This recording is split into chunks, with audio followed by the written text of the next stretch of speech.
তাৰ mobile, computer, cycle, গাড়ি, aeroplane, তাৰপিছত ট্ৰেইন, এইবোৰ বিজ্ঞানৰ ফলত আমি আজি বহুত উন্নত হৈ আছোঁ। আগতে যেতিয়া আমি হজ কৰিবলৈ গৈছিলোঁ তাত ছমাহ লাগিছিলে। এতিয়া কিন্তু আমি দিল্লীৰ পৰা 1-2 ঘণ্টাতে আমি তাত গৈ উপস্থিত হ'ব পাৰোঁ, যাৰ ফলত আমাৰ সময় বহুত কম লাগি আছে আৰু লাভো বহুত হৈ আছে। আজি যেনেকৈ আমি চন্দ্ৰপৃষ্ঠত গৈ ভাৰতে নিজৰ গৌৰৱ বৃদ্ধি কৰিছে, সেইটো বিজ্ঞানৰে অৱদান। বিজ্ঞানৰ ফলতে আমি এই উন্নত জীৱন যাপন কৰিবলৈ সক্ষম মহোদয়, পৰপক্ষই যি কৈছে সম্পূৰ্ণ অশুদ্ধ। আগতে মানুহে ঘড়ী নোচোৱাকৈ নিজৰ চাৰে সময় নিৰ্মাণ কৰিছিল। তাৰপিছত এইটো কল্পনা চাওলাহঁতে যে মহাকাশলৈ গৈছিল ৰকেটেৰে, সেইটো ৰকেটৰ গ্ৰাছ হৈ সাগৰত পৰি 7জন মানুহ মৰিছিল।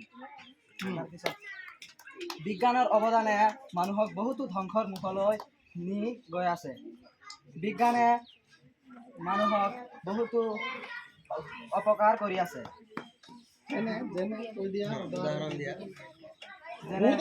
ৰেল এখনেৰে বহুতো মানুহ এঠাইৰ পৰা আন ঠাইলৈ যাওঁতে ৰেলখন ব্ৰাছ হৈ বহুতো মানুহ ধ্বংস হ'ব পাৰে। ইঞ্জিনত বিজুতি হ'ব পাৰে। আৰু বিজ্ঞানৰ অৱদানে মানুহক বহুতো অসুবিধা কৰিছে। আগতে বিজ্ঞানৰ অৱদানৰ আগতে মানুহে নিজেই কিছুমান কাম কৰি চলিছিল। ভিডিও করে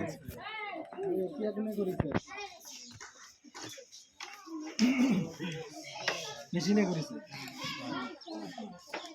মেশিনে করার ফলে কি সুবিধা কি অসুবিধা কি তোমাকে অসুবিধা কব লাগিব। বহুত আছে দুই ফালে আছে। তো কেনেকা করেছে একদম রখাই দিছে দুইটা। সন্মানীয় অধ্যক্ষ মহোদয়, আজি সকলো স্কুলৰে টিচাৰসকলে কিন্তু এআইৰ ব্যৱহাৰ কৰে। এআই অবিহনে সিহঁতে পাঠবোৰ যেতিয়া অলপ টান লাগি যায়, বুজাব নোৱাৰে, তেতিয়া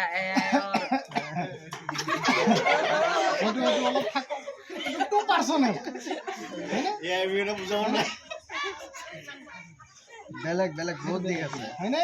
এইটো তহঁতক পাৰ্চনেল হ'ব মানা কৰিছো কাৰণে আমাৰ লগত হৈছে। দুশ্মনী আছে নেকি কিবা? খালি আমাকে এটেক কৰি থাকো তহঁতে। বিজ্ঞানে তো বহুত কাম কৰিছে।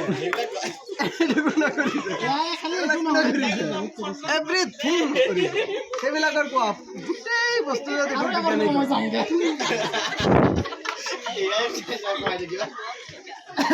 একো নাই, বহুত আছে দিশ।